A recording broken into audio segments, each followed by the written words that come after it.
esse bloco de aulas, certo? A gente vai discutir um pouquinho como alguns organismos ou até algumas células elas conseguem lidar com a ausência de oxigênio, porque a respiração celular aeróbica, como o próprio nome sugere, ela requer a presença do gás oxigênio, que atua como um aceptor final dos elétrons na cadeia transportadora, certo? E só que nem todo organismo, nem toda célula, ela necessita de oxigênio para produzir energia, certo? Então, essa figura aqui ela é muito interessante porque ela classifica e mostra o comportamento de 5 tipos diferentes de organismos, tá? Então, aqui é um tubo de ensaio contendo meio de cultura e esses pontinhos mais escuros representam os micro-organismos, tá bom? Então, os organismos aeróbios obrigatórios, certo? Eles obrigatoriamente necessitam de oxigênio para poder produzir energia. Tá? O processo metabólico de produção de energia é respiração aeróbica e é o único processo desses micro-organismos, desses organismos. Tá? Então, nesse tubo de ensaio, o oxigênio ele está em maior quantidade aqui, ó, isso aqui é ar, tá? Que tem oxigênio, cerca de 20% de oxigênio é a concentração desse gás na nossa atmosfera, tá bom? Então observe que os organismos aeróbios obrigatórios, eles estão em contato bem próximo com o oxigênio. Os anaeróbios facultativos, tá? Anaeróbico significa que não está utilizando oxigênio no processo. E facultativo quer dizer que é opcional, tá? Ou seja, os micro-organismos ou as células que contêm metabolismo anaeróbico facultativo, eles tanto podem utilizar processos energéticos de produção de energia que utilizam oxigênio ou que não utilizam oxigênio, tá bom? Então observe que micro-organismos anaeróbios facultativos, eles se encontram tanto na presença do oxigênio, nessa interface A e meio de cultura, como mais afastado. É diferente dos anaeróbios obrigatórios, ou seja, são aqueles que o oxigênio é veneno para eles. Eles não têm um metabolismo capaz de utilizar esse gás. E na verdade o oxigênio, quando nós não temos uma célula preparada para ele, o oxigênio é tóxico. Então os micro-organismos anaeróbios obrigatórios, eles estão mais afastados possível do oxigênio que está aqui. Tá? Os anaeróbicos os anaeróbicos aerotolerantes, tá? Eles têm uma capacidade de crescer em anaerobiose, na verdade, um único metabolismo que eles têm a capacidade de produzir energia é o metabolismo anaeróbico, mas eles suportam a presença do oxigênio. O oxigênio não é tóxico para eles, tá? Então eles estão igualmente distribuídos aqui. A diferença do anaeróbio obrigatório para o anaeróbio aerotolerante é que no anaeróbio obrigatório o oxigênio ele é letal para essas células. Então os micro-organismos eles vão se esconder do gás. Já nos anaeróbicos aerotolerantes, apesar de ele não utilizar o oxigênio, ele não é letal. E finalmente existe os micro-organismos microaerófilos, tá bom? Os microaerófilos eles precisam de oxigênio para poder produzir energia, só que em uma concentração inferior à que a gente encontra na nossa atmosfera, tá? Então observe que aqui a quantidade de oxigênio é maior do que aqui. E aqui é uma quantidade intermediária entre a interface A, meio e o fundo do tubo. Então, os microaerófilos, por precisarem de uma menor quantidade de oxigênio, eles se encontram abaixo daqui da interface do ar, certo? Então, de maneira geral, as nossas células elas realizam metabolismo aeróbico, tá? Algumas realizam são anaeróbios facultativos, como as nossas células musculares, tá certo? E aí outros micro-organismos, outras espécies, digamos assim, podem ter alguns desses 5 tipos de metabolismo, né, de afinidade ao oxigênio, outra forma da gente tratar o assunto, tá? Então, os micro-organismos ou as células que não contêm oxigênio como um órgão, como uma molécula redutora para receber os elétrons no final, tá certo? Pode utilizar outros tipos de metabolismo energético.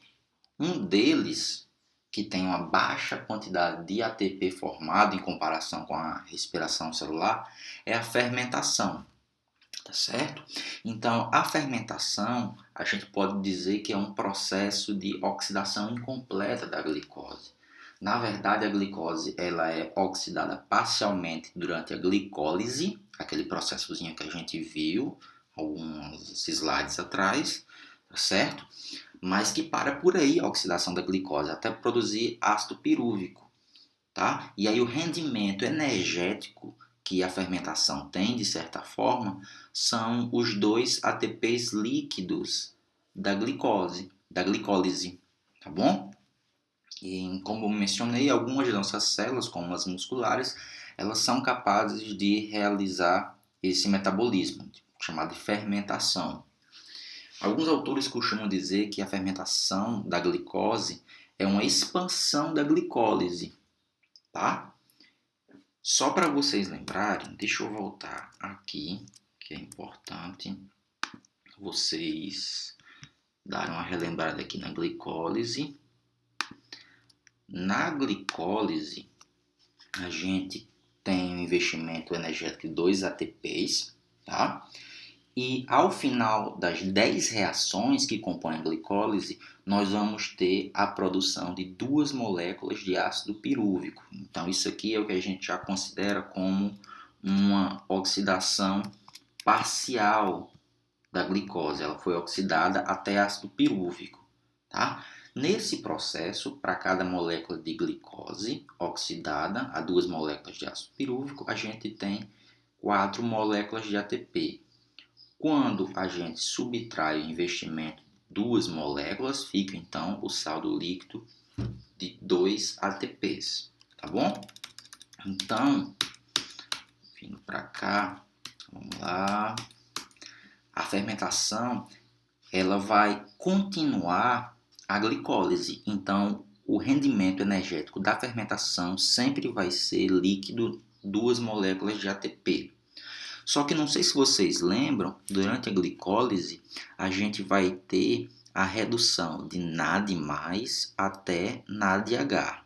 Esse NADH, caso tenha a presença de oxigênio e caso a célula tenha a capacidade metabólica de receber isso aqui, de certa forma, vai ser transformado em ATP, via fosforilação oxidativa, via cadeia respiratória.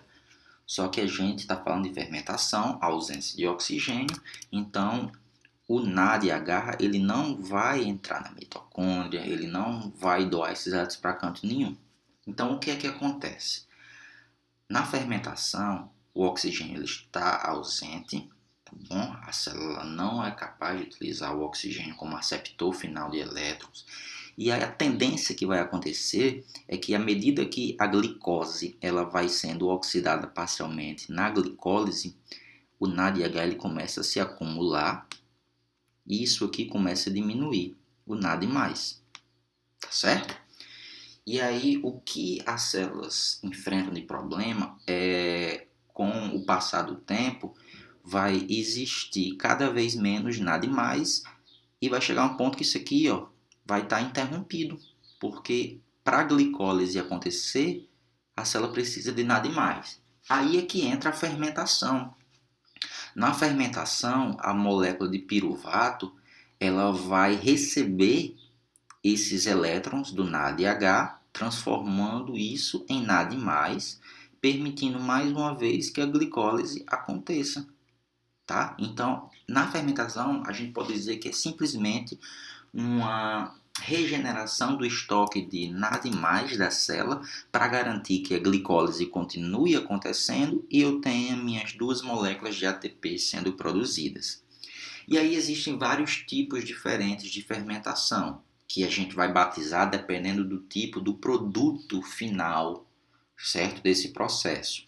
Então, na fermentação alcoólica, tá? A gente vai ter o piruvato, que vai ser transformado em etanol, que é um álcool, daí o nome, fermentação alcoólica. Tá? Inicialmente, o piruvato ele vai ser transformado em acetaldeído. Nesse processo, ó, cai fora a molécula de gás carbônico, sai de 3 carbonos para 2. E aí, no final, quem vai ser reduzido é o acetaldeído ao etanol. Tá? Então, o produto final da fermentação alcoólica é o etanol. E tem como subproduto a produção de CO2. Já na fermentação láctica, o produto final da fermentação é o lactato, o ácido láctico. Tá certo? Então, o piruvato aqui, ó, o mesmo que esse, 3 carbonos. E o lactato tem 3 carbonos também. Então, na fermentação láctica, diferentemente da fermentação alcoólica, não existe a produção de CO2. Porque o CO2, esse gás, ele precisa sair de alguma molécula. O carbono precisa sair de alguma molécula, como aconteceu aqui do piruvato para acetaldeído. Como o piruvato ele é reduzido diretamente a lactato, sem perda de carbono, então não há produção de CO2, certo? Além da fermentação láctica e da fermentação alcoólica, a gente tem outros tipos de fermentação. As que são mais bem compreendidas são essas duas, ok? Nos nossos músculos acontece a fermentação láctica. Quando a gente está fazendo algum exercício, a gente sente uma queimação, às vezes é justamente devido ao acúmulo de ácido láctico produzido por fermentação muscular. Tá? O nosso fermento biológico que a gente utiliza para fazer pão, bolo, ele é uma levedura, é um organismo eucarionte, anaeróbio facultativo, que quando a gente junta com açúcar, que é a fonte de glicose, fonte de energia, esse açúcar ele vai ser fermentado por fermentação alcoólica. E aí a gente tem a produção de CO2 e etanol. O CO2 é o que faz a massa inchar, é o gás, tá bom? Então, os seres humanos eles utilizam diversos micro-organismos fermentadores para diferentes modalidades, certo? Principalmente na culinária. Então, a fermentação alcoólica ela é utilizada para fabricar vinhos, fabricar cerveja. O álcool da bebida alcoólica ela vem de fermentação, tá bom? Existe também a fermentação acética, que vai produzir acetona, isopropanol, certo? Existe a propiônica, mas as principais são essas duas que vocês precisam lembrar, tá bom? E aí, finalmente, a gente finaliza a nossa aula com essa figura resumindo o processo de fermentação e de respiração. Então, observe que a glicólise ela atua em ambos os processos, produzindo duas moléculas líquidas de ATP e NADH, tá? Caso a célula, o organismo, ele tenha capacidade metabólica para isso, o ácido pirúvico produzido ao final da glicólise, ele vai continuar sendo oxidado até gás carbônico, produzindo cada vez mais NAD, produzindo FAD, que vai doar esses elétrons para a cadeia transportadora de elétrons, que tem o oxigênio como aceptor final, e aí no final a gente vai ter no processo de quimiosmose produção de muito ATP. Então isso aqui é o que acontece na respiração. Tá? Já a fermentação, as duas moléculas de ATP são produzidas na glicólise, e aí para regenerar os estoques de NAD, esses elétrons precisam ser doados para o piruvato, que se transforma em alguma molécula orgânica, como etanol, como o ácido lático, como a acetona, enfim, o ácido acético, tá? Mas o rendimento energético ele é pouquinho, porque são só esses dois ATPs, enquanto que na respiração vai ter ATP formado no ciclo de Krebs e na fosforilação oxidativa, tá? Existe um outro tipo de respiração que é chamada de respiração anaeróbica. Nesse processo, que a gente não vai entrar muito em detalhes, vai acontecer a quebra da glicólise, vai acontecer ciclo de Krebs, vai acontecer transporte de elétrons, só que o aceptor final desses elétrons não é o oxigênio, na respiração anaeróbica, e sim outros tipos de aceptores, como nitrato, como ferro, como sulfato, tá bom?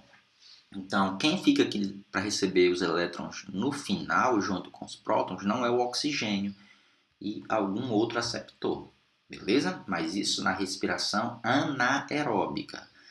Galera, respiração anaeróbica não tem nada a ver com fermentação. São dois processos distintos. Fermentação é um processo de produção de energia que vai ter dois ATPs líquidos da glicólise e que o piruvato ele vai ser transformado em uma outra molécula orgânica para poder regenerar os estoques de NADH, ok? Bom, era isso.